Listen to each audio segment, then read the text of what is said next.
नमस्कार मित्रांनो, मी आपला युट्यूब मित्र प्राध्यापक डॉक्टर गजानन लोहवे. मित्रांनो, आपण भाषा विवेक या BA फर्स्ट इयरच्या पहिल्या सेमिस्टरसाठी मराठी विषयासाठीचे पुस्तक अभ्यासक्रमाला लागलेलं आहे, त्या संदर्भात बोलतो आहोत. मित्रांनो, आपल्याला माहित आहे की भाषेचे स्वरूप आणि कार्य हे सुद्धा प्रकरण आपण अनेक व्हिडिओच्या माध्यमातून पाहिलेलं आहे, ऐकलेलं आहे आणि अभ्यासलेलं सुद्धा आहे. त्याचप्रमाणे भाषेची जडणघडण याचेही 2 व्हिडिओ आपण अभ्यासलेले आहेत. आता वळूया आपण तिसऱ्या प्रकरणाकडे. मराठी भाषा बोलती ठेवली पाहिजे. डॉक्टर अरुण साधू यांचा हा लेख आहे. मराठी भाषा बोलती ठेवली पाहिजे. आता मराठी भाषा बोलती ठेवली म्हणजे काय? एखाद्या माणसाला आपण म्हणतो की नाही, त्याला झोपू द्यायचं नाही, त्याला बोलतं ठेवलं पाहिजे. म्हणजे काय? किंवा तुम्ही बऱ्याचदा असे काही शब्द ऐकलेले आहे, असं काही वाक्य ऐकलेलं आहे. कसं की पाणी प्रवाहित असलं पाहिजे, पाणी वाहतं असलं पाहिजे. आता पाणी वाहतं असलं पाहिजे म्हणजे काय? मग आपल्या लक्षात येते, मग आपल्या सरांनी आपल्याला सांगितलेलं आहे की पाणी जर एका ठिकाणी साचून ठेवलं ते कितीही चांगलं पाणी असो, जर पाणी एका ठिकाणी आपण साचून ठेवलं तर त्याचं डबकं होतं. आणि डबक्यावर राजहंस येत नाही, तर डबक्यावर फक्त मच्छर येतात. डबक्यामधलं पाणी कोणीही घेत नाही, त्याच्याकडे सगळेच तुच्छतेने पाहतात, कारण ते थांबलेलं असतं आणि थांबला तो संपला म्हणून ते पाणी संपून जातं, त्याच्याकडे कोणीही पाहत नाही. असं करता करता पाणी आटून जातं, संपून जातं. म्हणून पाणी प्रवाहित ठेवलं पाहिजे, पाणी वाहतं ठेवलं पाहिजे असं आपण म्हणतोय. त्याच पद्धतीने भाषा वाहती ठेवली पाहिजे, पाण्यासारखी प्रवाहित ठेवली पाहिजे. म्हणजे काय? तर ज्या पद्धतीने पाणी, त्या पाण्याचा आपण वापर करतो, पुन्हा पाणी येतंय आणि पुन्हा त्याचं शुद्धीकरण होतं, अशा पद्धतीने भाषा वाहती ठेवली पाहिजे. म्हणजे काय? तर भाषा बोलती ठेवली पाहिजे, भाषा वापरली पाहिजे. भाषेमध्ये जे काही काळानुसार, जे काही प्रदेशानुसार, जे काही कार्यानुसार नवीन शब्द येत असतील ते आपण स्वीकारले पाहिजे. जुन्या शब्दांना रिमोल्ड केलं पाहिजे, जुन्या शब्दांना नवीन शब्दाचा साज दिला पाहिजे. आणि जास्त जर जुने झाले असतील तर त्यांचा संग्रह केला पाहिजे. कारण मित्रांनो, त्या जुन्या शब्दावरही आपली पिढी एका काळात जगली होती, म्हणून जुन्या शब्दांचाही संग्रह केला पाहिजे. केवळ मित्रांनो, भाषा ही ग्रंथांमधून टिकत नाही. खरं म्हणजे मराठी भाषेच्या संदर्भात अगदी विपरीत आणि विरोधाभासाचं वातावरण आहे. मित्रांनो, मराठी भाषेची खरं म्हणजे ही ऊर्जितावस्था आहे. आपण जी मराठी भाषा बोलतो ना, ती खरं म्हणजे प्रगत भाषा आहे, अत्यंत ऊर्जितावस्थेमधली भाषा आहे ती. पण आणि सोबतच असंही लक्षात येते की मराठी भाषिकांना मराठी भाषेचा अभिमान सुद्धा आहे. आणि म्हणून तर मग मराठी भाषेला अभिजात भाषेचा दर्जा मिळावा यासाठी कितीतरी काळापासून संघर्ष चालू होता. तो नुकताच संघर्ष संपला आणि आनंदाची लाट आली की मराठी भाषेला अभिजात भाषेचा दर्जा मिळाला. अभिमान सुद्धा आहे. मराठीमध्येच पाट्या लावाव्यात असाही आग्रह बऱ्याच राजकीय संघटना, सामाजिक संघटना सुद्धा करतायत. पण दुसरीकडे मात्र विरोधाभास दिसते आहे की प्रत्यक्षात बोलण्यामधून मात्र मराठी कमी होते आहे. एकीकडे मोठ्या प्रमाणात ग्रंथ निर्माण होते आहे. जवळपास वर्षभरामध्ये 10,000 पुस्तकांची निर्मिती होते आहे. 350 जवळपास लहान मोठे अखिल भारतीय पासून तर ग्रामीण पातळीवरचे 350 साहित्य संमेलन होते आहे. त्यानंतर शासकीय, निमशासकीय, कामगार असे अनेक पातळीवर संमेलन आपण पाहतो आहे, त्याचा अभ्यास करतो आहे. वर्षभराला 20-22 मराठीमधले चित्रपट निघते. त्यानंतर आपण पाहिलं मित्रांनो की 12च्या वर साधारणतः चित्रवाहिनी आहे मराठीमधल्या ज्या वृत्तवाहिन्या आहेत, चित्रवाहिन्या आहेत, त्या 12च्या वर आहेत, म्हणजे बहुसंख्येने आहे. आणि दुसरीकडे आपण पाहिलं असेल की 9 कोटी लोक मराठी भाषा बोलतात. म्हणजेच जगामध्ये जर मराठी भाषिकांचा, बोलणाऱ्यांचा जर आपण इतिहास पाहिला, त्याचं सर्वेक्षण केलं तर मराठी भाषिक जगामध्ये 10व्या क्रमांकावर आहे. मराठी भाषा ही 10व्या क्रमांकावर आहे. मराठीचं आहे, वैभव आहेच. पण तरीही मग एवढं असताना दुसरीकडे एक सूर निघतो की मराठी भाषा संपत आलेली आहे, मराठी भाषा मरणासन्न अवस्थेमध्ये आहे. असं का होते आहे? मराठी भाषेला आपण जगवलं पाहिजे असं का बोलते आहे? मित्रांनो, प्रत्यक्षातली स्थिती आणि फुटलेले आकडे हे फार वेगळं काही दाखवतात. मराठी ही केवळ संमेलनामधून चालत नाही. मराठी केवळ सभा संमेलनामधून किंवा साहित्य संमेलनामधून ती वाचत नाही. मोठे मोठे कोश केले, वाङ्मय कोश केले, त्या वाङ्मय कोशांमधून मराठी भाषा वाचणार नाही तर मराठी भाषा केव्हा वाचेल? मराठी भाषा जिवंत ठेवायची असेल तर ज्या पद्धतीने पाणी प्रवाहित ठेवावं लागतं, वाहत ठेवावं लागतं, त्या पद्धतीने मराठी भाषा ही वाहती ठेवावी लागेल. म्हणजे काय? ती बोलती ठेवावी लागेल. म्हणजे काय? तिचा वापर बोलण्यामध्ये करावा लागेल, तिचा वापर लिहिण्यामध्ये करावा लागेल, तिचा वापर संवादामध्ये करावा लागेल.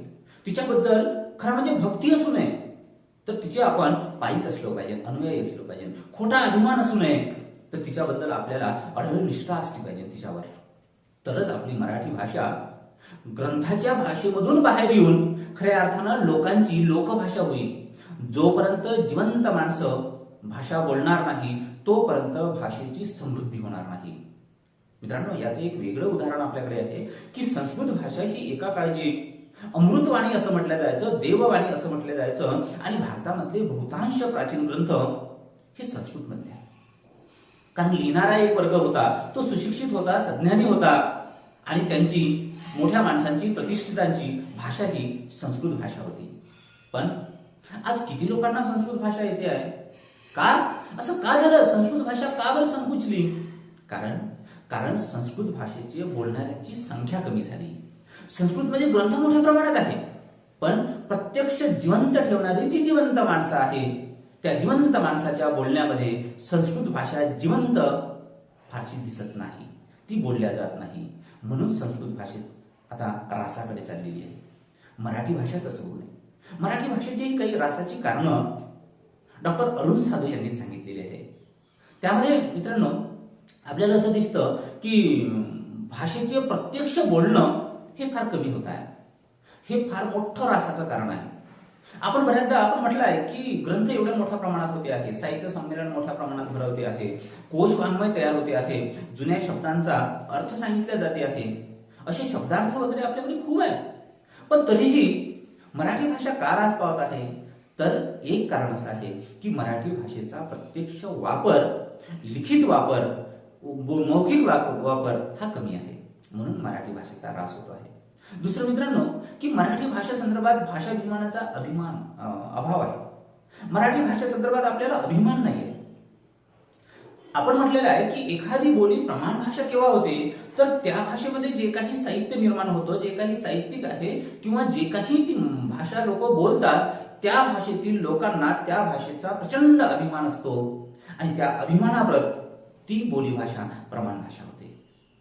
मराठी भाषेचा अभिमान फार लोकांना नाही आहे. जो केव्हा आहे तेव्हा एखाद्या संघटनेच्या माध्यमातून, एखाद्या चळवळीच्या माध्यमातून आणि एखादं दूध उफाळून यावं त्या पद्धतीने इंग्रजी पाट्या काढा आणि मराठी पाट्या लावा, इतर भाषिकांना हाकलून द्या, अशा पद्धतीने आपण आंदोलन करतो आहे. त्याच्या पलीकडं किती लोक मराठीचा कळवळा असणारे, दाखवणारे किती लोक मराठी भाषेमध्ये नित्यनेमाने लिहितात, बोलतात, एकमेकांसोबत संवाद साधतात. मराठी भाषिक, पुण्याचा संदर्भ या प्रकरणामध्ये आहे, पुण्यामध्ये सुद्धा अनेक मराठी भाषिक म्हणजे पुणे हे मराठी भाषेचं एक वैभवशाली घर आहे असंही म्हणायला हरकत नाही. पण तरीही डॉक्टर अरुण साधू म्हणतात की पुण्यासारख्या ठिकाणी सुद्धा बरेच लोक मराठी भाषा सोडून इतरांची भाषा बोलतात. कारण त्या शहरामध्ये आपण बऱ्याच लोकांना स्वीकारलेलं आहे, बऱ्याच परभाषिक लोकांना स्वीकारलेलं आहे. खरं म्हणजे भाषा शिकायला 6 महिन्याच्या वर काळ लागत नाही, तरीही पिढ्यानपिढ्या बाहेरून आलेले लोक मराठी भाषा शिकत नाही. मग ते संवाद कसे साधतात? तर आपण आपली मराठी भाषा सोडून त्यांच्या भाषेमध्ये बोलतो. म्हणजे आपल्याला मराठी भाषेचा अभिमान आहे का? नाही. तो सार्थ अभिमान असावा. त्यामुळे सुद्धा, अभिमान नसल्यामुळे सुद्धा मराठी भाषेचा ऱ्हास होते आहे. दुसरं मित्रांनो, अक्षम्य बेपर्वाई आपण करतो आहे. मराठी भाषा आपण कशाही पद्धतीने तोडमोड करून बोलतो आहे. बऱ्याचदा आपण मराठी असून सुद्धा आपण हिंदीमध्ये बोलतोय, त्यांच्या भाषेमध्ये बोलतोय. आपण पाहिलं असेल की महाराष्ट्रामध्ये जेवढे इतर भाषिक लोक आले तेवढे कदाचित जगामध्ये कोणत्याही राष्ट्रामध्ये आले नसतील. एवढी इतर भाषिक लोकांची संख्या, भरणा आपल्या महाराष्ट्रामध्ये आहे. पण ते मराठी शिकले का? नाही ना. तुमचं घरकाम करत असताना, घराचं बांधकाम करत असताना टाईल्स लावणारा राजस्थानी आहे, पीओपी लावणारा गुजराती आहे, छत्तीसगडचा माणूस आहे, ओडिसाचा आहे, सगळे बाहेरचं माणसं आहे. तुम्ही म्हणताय की महाराष्ट्रापेक्षा बाहेरची माणसं अधिक कामं करते म्हणून त्यांना लावताय तुम्ही. पण पण कितीतरी पिढ्यांपासून, कितीतरी वर्षापासून ते इथे लोक आहे. तुमची भाषा स्वीकारली का त्यांनी? तुमची भाषा बोलते का? तुम्ही त्यांच्यासोबत मराठीमध्ये नाही बोलत तर हिंदीमध्ये बोलतात. ही बेपर्वाई, भाषेच्या बोलण्याच्या संदर्भात बेपर्वाईच आपल्या मराठी भाषेला रासाकडे नेत आहे मित्रांनो. बऱ्याचदा आपण इंग्रजी भाषेचा एवढा भरणा करतो. आपल्याला कोणत्याही भाषेचा विरोध नाही, पण इंग्रजी भाषेचा एवढा भरणा करतो आपण की मराठी त्यामध्ये येतच नाही फारशी. ही सुद्धा बेपर्वाई आपल्याला मराठी रासाकडे नेत आहे. भाषेचं हायब्रिडीकरण झालेलं आहे. खरं म्हणजे आपली जी मूळ भाषा आहे तिच्याकडे आपण वाईट नजरेने पाहतोय. जी आपली मातृभाषा आहे, जी आपल्या आईच्या ओठातून निघालेली आहे आणि त्याच पद्धतीने आपल्या हृदयात जाऊन ते आपण शिकलेलो आहे, ती जी अस्सल मराठी भाषा आहे, जी ग्रामीण मराठी भाषा आहे, तिच्याकडे आपण कमीपणाने पाहतोय, तिच्याकडे आपण हिणकसपणाने पाहतोय. आणि जागतिकीकरणामध्ये सारं जग आता जवळ आलेलं आहे. आणि मग या जागतिकीकरणामध्ये इंग्रजी भाषेचा अंमल वाढलेला आहे. सारं जग इंग्रजी भाषेच्या अंमलाखाली आलेलं आहे. आणि मग त्यामध्ये आपली मराठी भाषा कमी पडते आहे. याला आपण सुद्धा कारण आहे. म्हणजे वातावरण सध्या भाषेचं हायब्रिडीकरण होत आहे, आधुनिकीकरण होत आहे, जागतिकीकरण होत आहे. आणि जागतिकीकरणामध्ये आपण आपल्या मराठी भाषेला वर नाही नेऊ शकलो, मराठी भाषेचा तग नाही धरू शकलो आपण. त्यामुळे सुद्धा मराठी भाषा म्हणजे मराठी भाषेच्या रासासाठी हायब्रिडीकरण, जागतिकीकरण हे सुद्धा एक कारण आहे. तरी सुद्धा मराठी भाषेचा अभिमान आपल्याला मराठी भाषेच्या रासासाठी वाचू शकतो. हे सुद्धा कारण आपण लक्षात ठेवले पाहिजे. अशा पद्धतीने मित्रांनो, मराठी भाषा बोलती ठेवली पाहिजे, तरच मराठी भाषेचा रास होणार नाही, मराठी भाषा संपणार नाही. हे डॉक्टर अरुण साधूंचं मत आपल्याला पटतंय. आणि मराठी भाषेच्या रासासाठी जी काही कारणं आहे त्यामध्ये आपण सुद्धा आहोत. आपण सुद्धा कुठे अमरावती सारख्या ठिकाणी किंवा मोठ्या शहरामध्ये गेलो तर तिथली भाषा आपण इंग्रजी किंवा हिंदी स्वीकारतोय. समोरचा माणूस हिंदी जरी बोलत असला तरी आपण मराठीमध्ये बोलायला काय हरकत आहे. पण आपण आपली मराठी सोडून तो त्याची हिंदी सोडत नाही.